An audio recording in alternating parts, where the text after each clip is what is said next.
नमस्कार, हिमाचल समाचार में आपका स्वागत है। आज के मुख्य समाचार। मुख्यमंत्री ने केंद्रीय स्वास्थ्य मंत्री और केंद्रीय जल शक्ति मंत्री से की भेंट। मुख्यमंत्री ने वरिष्ठ कांग्रेस नेता श्री सुंदर सिंह जसवाल के निधन पर किया शोक व्यक्त। पांगी घाटी को प्राकृतिक खेती उपमंडल बनाने की प्रक्रिया आरंभ। राजीव गांधी राजकीय मॉडल डे बोर्डिंग स्कूल स्थापित करेंगे आदर्श शिक्षा प्रणाली। गगरेट विधानसभा क्षेत्र के संघनई में 2 करोड़ 50 लाख रुपए और हरोली के बढेड़ा में 1 करोड़ 50 लाख रुपए से निर्मित हो रहे हैं डे बोर्डिंग स्कूल।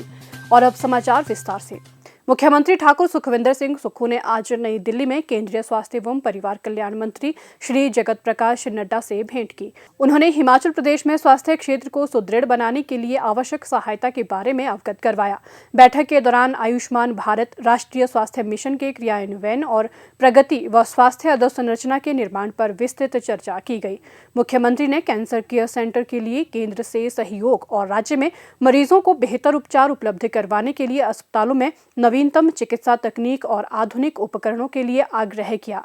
उन्होंने पहाड़ी राज्यों की कठिन भौगोलिक स्थिति को ध्यान में रखते हुए विभिन्न योजनाओं के मानदंडों में ढील देने का भी आग्रह किया और लंबित धनराशि जारी करने की मांग की। श्री जगत प्रकाश नड्डा ने कहा कि हिमाचल प्रदेश के हितों की रक्षा की जाएगी। उन्होंने राज्य को पूर्ण सहयोग का आश्वासन दिया। मुख्यमंत्री ठाकुर सुखविंदर सिंह सुक्खू ने आज नई दिल्ली में केंद्रीय जल शक्ति मंत्री श्री CR पाटिल से भेंट की। बैठक के दौरान किशाऊ बांध के वित्त पोषण संबंधी मुद्दे पर चर्चा की गई। मुख्यमंत्री ने किशाऊ जल विद्युत परियोजना में हिमाचल प्रदेश के अधिकारों और हितों को ध्यान में रखने पर बल दिया। उन्होंने कहा कि भारत सरकार अथवा किशाऊ परियोजना के मुख्य लाभार्थी राज्य दिल्ली, हरियाणा, उत्तर प्रदेश और राजस्थान को इस परियोजना की पूरी लागत वहन करनी चाहिए। मुख्यमंत्री ने इस बात पर बल दिया कि रेणुका बांध परियोजना में स्थानीय क्षेत्र विकास निधि और निःशुल्क बिजली घटक के मामलों पर विचार किया जाना चाहिए। परियोजनाओं के महत्व को रेखांकित करते हुए उन्होंने कहा कि जल विद्युत परियोजनाएं राष्ट्र निर्माण में महत्वपूर्ण भूमिका निभाती हैं। परियोजनाओं के दृष्टिगत पर्यावरणीय और सामाजिक मूल्यों का भी ध्यान रखते हुए राज्य को उचित मुआवजा दिया जाना चाहिए। मुख्यमंत्री ने केंद्रीय मंत्री से जल जीवन मिशन के तहत लंबित राशि को शीघ्र जारी करने का आग्रह किया। श्री CR पाटिल ने राज्य को हर संभव सहायता प्रदान करने का आश्वासन दिया। मुख्यमंत्री ठाकुर सुखविंदर सिंह सुक्खू ने सोलन जिला के सायरी क्षेत्र के वरिष्ठ कांग्रेस नेता श्री सुंदर सिंह जसवाल के निधन पर शोक व्यक्त किया है। उनका आज प्रातः उनके निवास स्थान पर निधन हो गया। वे 83 वर्ष के थे। ठाकुर सुखविंदर सिंह सुक्खू ने कहा कि श्री सुंदर सिंह जसवाल ने खादी बोर्ड के उपाध्यक्ष, जिला परिषद सदस्य और ग्राम पंचायत सायरी के प्रधान के रूप में लोगों की निस्वार्थ भाव से सेवा की और क्षेत्र के विकास में महत्वपूर्ण योगदान दिया। मुख्यमंत्री ने ईश्वर से दिवंगत आत्मा की शांति और शोक संतप्त परिजनों को इस अपूर्णीय क्षति को सहन करने की शक्ति प्रदान करने की प्रार्थना की। प्रदेश सरकार ने मुख्यमंत्री ठाकुर सुखविंदर सिंह सुक्खू की हिमाचल दिवस के अवसर पर की गई घोषणा के अनुरूप पांगी घाटी को प्राकृतिक खेती उपमंडल बनाने की प्रक्रिया आरंभ कर दी है। पांगी क्षेत्र में उत्पादित जौ को 60 रुपये प्रति किलोग्राम के न्यूनतम समर्थन मूल्य पर खरीदा जाएगा। इस निर्णय से क्षेत्र के किसानों की आर्थिकी में सुधार आने की आशा है। इस योजना के प्रभावी क्रियान्वयन के लिए मुख्यमंत्री के निर्देश पर एक समिति का गठन किया गया, जिसने पांगी क्षेत्र की 3 पंचायतों शौर, पुर्थी और रई का दौरा किया। इस समिति ने पंचायत प्रतिनिधियों और स्थानीय किसानों से बातचीत कर प्राकृतिक खेती की अवधारणा, लाभ और कार्यप्रणाली की विस्तृत जानकारी साझा की। इसके अतिरिक्त किलाड़ में भी इस समिति की आवासीय आयुक्त की अध्यक्षता में एक बैठक का आयोजन किया गया, जिसमें BDC chairman, vice chairman, BDC सदस्य और पांगी की 19 पंचायतों के प्रधानों और उप प्रधानों ने भाग लिया। इस बैठक में प्राकृतिक खेती को अपनाने, इसके क्षेत्रवार क्रियान्वयन और पंचायतवार सुझावों पर गहन विचार विमर्श किया गया। आवासीय आयुक्त ने इन पंचायती राज प्रतिनिधियों को प्राकृतिक खेती के विभिन्न पहलुओं की जानकारी दी और घाटी के लोगों को प्राकृतिक खेती अपनाने के लिए प्रोत्साहित किया। शिमला से आए विशेषज्ञ समिति के सदस्यों ने भी प्राकृतिक खेती के विभिन्न पहलुओं की विस्तृत जानकारी दी।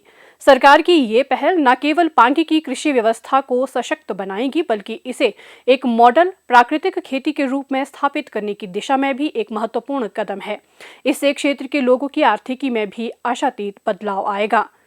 राजीव गांधी राजकीय मॉडल डे बोर्डिंग स्कूल मुख्यमंत्री ठाकुर सुखविंदर सिंह सुक्खू के शिक्षा क्षेत्र को नई ऊंचाइयों तक पहुंचाने के विजन को साकार करेंगे। प्रदेश में ये स्कूल आकार ले रहे हैं। इन स्कूलों में केवल शिक्षा ही नहीं बल्कि विद्यार्थियों के समग्र विकास के लिए अत्याधुनिक सुविधा उपलब्ध करवाई जाएगी। ये पहल प्रदेश की भावी पीढ़ी को वैश्विक प्रतिस्पर्धा के योग्य बनाने की दिशा में बड़ा कदम है। इसी कड़ी में जिला ऊना के सभी 5 विधानसभा क्षेत्रों ऊना, हरोली, गगरेट, चिंतपूर्णी और कुटलैहड़ में आवश्यक औपचारिकताएं पूर्ण कर ली गई हैं और निर्माण कार्य की दिशा में तेजी से कदम बढ़ाए जा रहे हैं। ऊना विधानसभा क्षेत्र के जनकौर हार, हरोली में बढेड़ा, गगरेट में संघनई, चिंतपूर्णी में लडोली तथा कुटलैहड़ के बंगाणा बोट को निर्माण स्थल के रूप में चिन्हित किया गया है। गगरेट विधानसभा क्षेत्र के संघनई में 2 करोड़ 50 लाख रुपए प्राप्त हो चुके हैं और निर्माण कार्य तीव्र गति से चल रहा है। हरोली के बढेड़ा में भी 1 करोड़ 50 लाख रुपए प्राप्त हो चुके हैं। अन्य स्थलों पर भी जल्द ही निर्माण कार्य आरंभ किया जाएगा। प्रत्येक विद्यालय 100 कनाल से अधिक भूमि पर निर्मित किए जाएंगे, जिसमें शैक्षणिक और खेल संबंधी गतिविधियों के लिए भरपूर स्थान सुनिश्चित किया जाएगा। राजीव गांधी राजकीय मॉडल डे बोर्डिंग स्कूल का सपना साकार होते देख क्षेत्र के लोगों में खुशी की लहर है। संघनई पंचायत की प्रधान ईशा समेत अन्य जनप्रतिनिधियों और स्थानीय लोगों ने कहा कि इन स्कूलों की स्थापना से ग्रामीण विद्यार्थियों को अब घर के पास ही श्रेष्ठ, प्रतिस्पर्धात्मक और आधुनिक शिक्षा प्राप्त होगी। मुख्यमंत्री ठाकुर सुखविंदर सिंह सुक्खू की विकास की सोच और सरकार के प्रयासों की जिले के लोग एक स्वर में सराहना कर रहे हैं।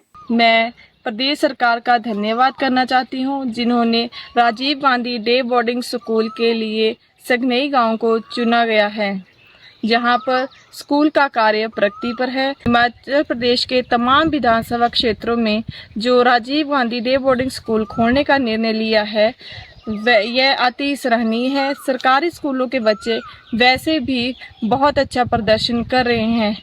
इसके लिए माननीय मुख्यमंत्री श्री सुखविंदर सिंह सुक्खू जी का बहुत बहुत धन्यवाद। हिमाचल समाचार देखने के लिए सब्सक्राइब करें यूट्यूब चैनल हिमाचल समाचार, लाइक करें Facebook page information and public relations department Himachal Pradesh और सीएमओ हिमाचल, फॉलो करें एक्सेट DPRHP और सीएमओ हिमाचल, फॉलो करें इंस्टाग्राम @DIPR हिमाचल और सीएमओ हिमाचल, विजिट करें वेबसाइट www.himachalpr.gov.in। इस अंक में इतना ही। कल फिर होगी मुलाकात। दीजिए इजाजत। नमस्कार।